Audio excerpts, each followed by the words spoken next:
சிங்கை ராணியின் வணக்கங்கள். இன்றைக்கி ரெசிபி வந்து நம்ம நெல்லிக்காய் ஊறுகாய். அதாவது நெல்லிக்காய் ஊறுகாய் 4 விதமாக பண்ணலாம். அதில் ஒரு விதம் இன்றைக்கி பண்ணி காமிக்கிறேன். இந்த டிசைன் வந்து இதே மெத்தடில் பண்ணுங்கள், அப்போ தான் டேஸ்ட்டாக வரும். அடுத்தடுத்த எபிசோட்ஸில் மற்ற மாடலை சொல்லித்தரேன். முதல்ல இந்த நெல்லிக்காயை நல்லா அலசி கழுவி காய எடுத்தாச்சு, ஈரம் துடைக்க வச்சாச்சு. 1 கப் நெல்லிக்காய். இந்த நெல்லிக்காயை இட்லி பானையில் பாருங்கள், தண்ணி ஒரு 2 டம்ளர் வச்சு தண்ணி நல்லா கொதிக்குது பார்த்தீங்களா? இந்த மாதிரி தண்ணி கொதித்த உடனே இந்த தட்டை வச்சு இதில் அப்படியே வேக வைக்கிறது தான். ஒரு 10 நிமிஷம் வேக வச்சிங்கன்னா போதும், ரொம்ப நேரம் தேவையில்லை. இந்த நெல்லிக்காய் ஒரு 10 நிமிஷம் வேகட்டும். வெந்த பின்னாடி நான் உங்களுக்கு எடுத்து காமிக்கிறேன். அதை பாருங்கள், கரெக்டாக 10 நிமிஷம் ஆயிடுச்சு. இந்த அளவுக்கு மேலே ஆவி அடித்தா போதும். இப்போ இந்த நெல்லிக்காயை இதை அப்படியே எடுத்து கீழே வச்சுட்டு ஆற வைப்போம். நல்லா ஆறட்டும்.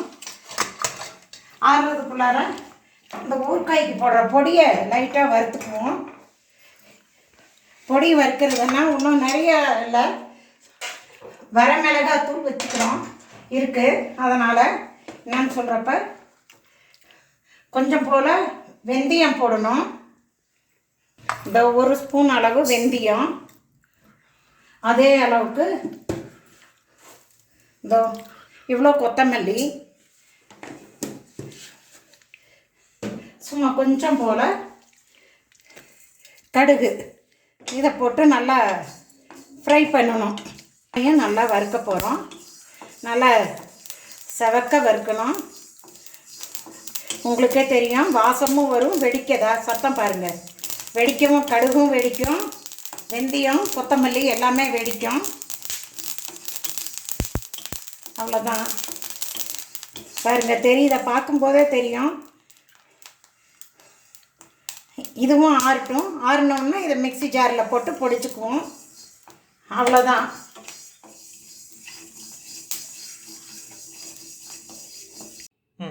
நம்ம ரொம்ப குலைவாக வேக விட்டால் நல்லா இருக்காதுங்கிறதுனால எடுத்துட்டதுனால தான் இப்படி தட்டிட்டிங்கன்னாக்க அப்படியே இதை தான் இந்த மாதிரி சொலையாக ஆரஞ்சு சொலை மாதிரி நெல்லிக்காய், அதனுடைய ஒவ்வொரு சொலையாக பிச்சை எடுக்கிறோம். நம்ம எல்லா நெல்லிக்காயும் இது மாதிரி பிச்சை எடுத்துட்டோம்னா தான் பாருங்க, அப்படியே வந்துடும்.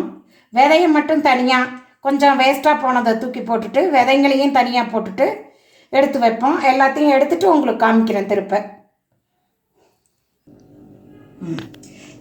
இப்போ அடுப்பு பற்ற வச்சு இதெல்லாம் உரித்து வச்சுட்டோம். ரெடியாக இருக்குது. வரமிளகாத்தூள், இந்த மிக்சியில் வறுத்த பொடி வச்சுருக்கேன். ஜாரில் இந்த ட்ரை பண்ண பொடி இருக்குது. சும்மா கடைசியில் ஒரு 2 ட்ராப் விடுறதுக்காக எலுமிச்சம்பழம் வச்சுருக்கேன். இப்போ இந்த ஊறுகாயை தாளித்து விட்ருவோம். தாளித்து விட்றதுங்கும் போது இதுவும் ஒன்றும் ரொம்ப ஈஸியான வேலை, சீசனபிள். இது நெல்லிக்காயெலாம் சீசனுக்கு கிடைக்கிறது. ஒரு நெல்லிக்காய் ஒன்று ஒரு ஆப்பிளுக்கு சமங்கிறாங்க. நெல்லிக்காவில் தான் அவ்வளோ சத்து இருக்குங்கிறாங்க. நல்லெண்ணெய் உங்களுக்கு கொஞ்சம் ஊறுகாய்னாவே சேர்த்தி போடுவோம் இல்லையா? அதனால் ஒரு பாருங்கள், கொஞ்சம் கூடவா நெல்லிக்காய்க்கு எண்ணெய் விட்டுருக்குறேன். இந்த எண்ணெய்ங்கும்போது இந்த எண்ணெய் காஞ்ச உடனே அவங்கவுங்க விருப்பம். சிலர் ஊறுகாய்க்கு கடுகு போட மாட்டாங்க, சிலர் கடுகு போடுவாங்க. அதனால் அவங்கவுங்க விருப்பப்படி கடுகு போடுற பழக்கம் இருக்கவங்க கடுகு போட்டுக்கோங்க. கடுகு உளுத்தம்பருப்பு போட மாட்டோங்கிறவங்க விட்டுருங்க. நான் இது கொஞ்சம் போல் போட்டு காமிக்கிறேன் உங்களுக்கு. அதான் ஏற்கனவே சொல்லியிருக்கேன் இல்லையா, என்னோடய ஸ்டைலில் போடும்போது எண்ணெய் காஞ்சோடனே எண்ணெய் காயிட்டும். முதல்ல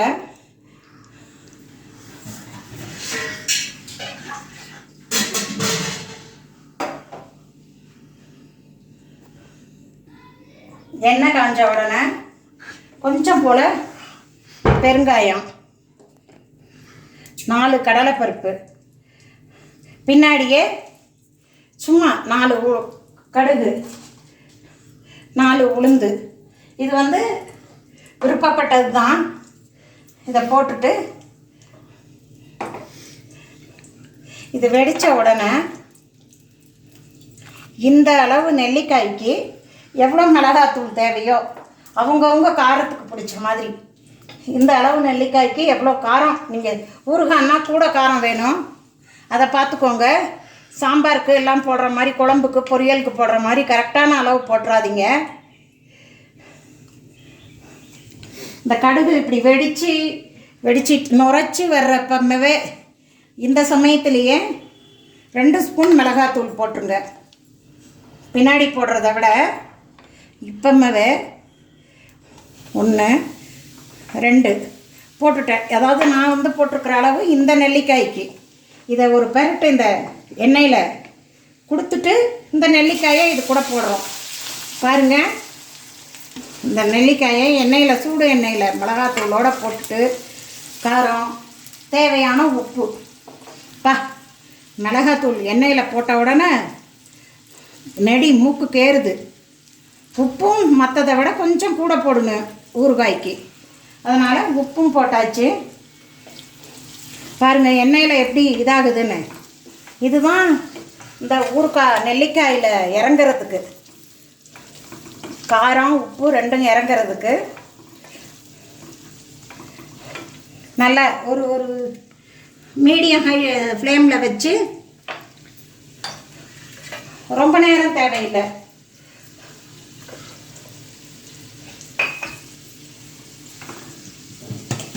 எல்லா இடத்துலையும் படுற மாதிரி பார்த்துக்கோங்க.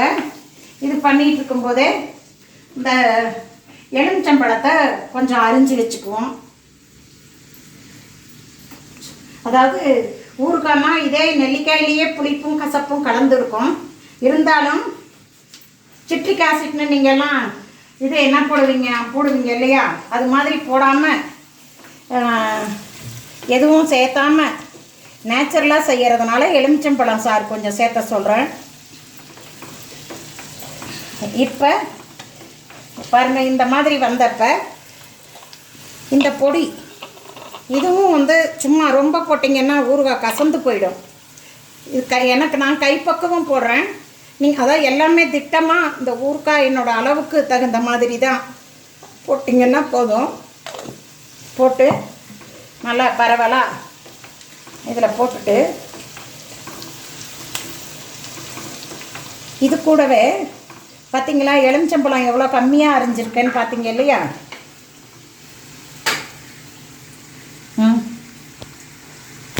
இந்த அளவுக்கு இருந்தால் போதும். போட்டு இதை இதில் புழிஞ்சு விட்டுட்டு ஆஃப் பண்ணிவிடுங்க.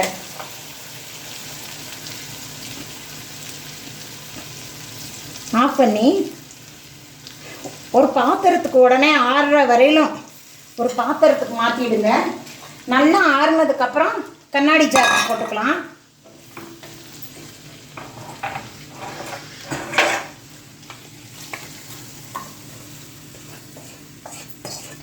இதை போட்டுட்டு இந்த அடுப்பு இந்த காரெல்லாம் இருக்கு இல்லையா, இதை வேஸ்ட் ஆக்காத. இதில் ஒரு கொஞ்சம் போல தண்ணி, இப்படி கைப்பிடி அளவு தண்ணி விட்டிங்கன்னாக்க இதாகும். இந்த தண்ணி கொதிக்கணும். இதை வந்து கொதிக்காமல் எடுத்துடக்கூடாது. இந்த தண்ணி கொதிக்கணும். கொதிச்சதை எடுத்து இந்த ஊறுகாயிலேயே ஊற்றிடலாம். இந்த வடை சட்டி சூடுன்னு சொல்லுவோம் இல்லையா, இந்த வடை சட்டி சூட்டில் இந்த தண்ணியை எடுத்துட்டு அவ்வளோதான், இதை இந்த ஊறுகாயில் சேர்த்திடுவோம். சேர்த்திட்டா இது நல்லா ஆறின உடனே 6 மாதம் ஆனாலும் கைப்படாத ஸ்பூன் போட்டு எடுத்திங்கன்னா உங்களுக்கு நல்லா தாங்கும். நல்லா ஆறினோடனே ஏதோ உங்கள்கிட்ட இருக்கக்கூடிய ஒரு கண்ணாடி பாட்டில் சுத்தமாக ஈரம் இல்லாமல், தயவு செஞ்சு வினிகரு இதெல்லாம் நீங்கள் எதுவும் யூஸ் பண்ண வேண்டாம். கண்ணாடி பாட்டிலில் சுத்தமாக தொடச்சிட்டு இது நல்லா ஆறினோடனே முடிஞ்சால் ஒரு மர ஸ்பூன் போடுங்க. போட்டு இல்லையா எடுக்கும்போது ஒரு ஸ்பூனை உபயோகப்படுத்துங்க. இதுக்குள்ளே ஸ்டீல் ஸ்பூன் போட்டு வைக்க வேண்டாம். எடுத்து வச்சிங்கன்னா 6 மாதத்துக்கு கூட கெடாது. இன்றைக்கி இதோட முடிச்சுக்கலாம். வணக்கம். அடுத்த எபிசோடில் வேறு ரெசிபியோடு பார்க்குறேன்.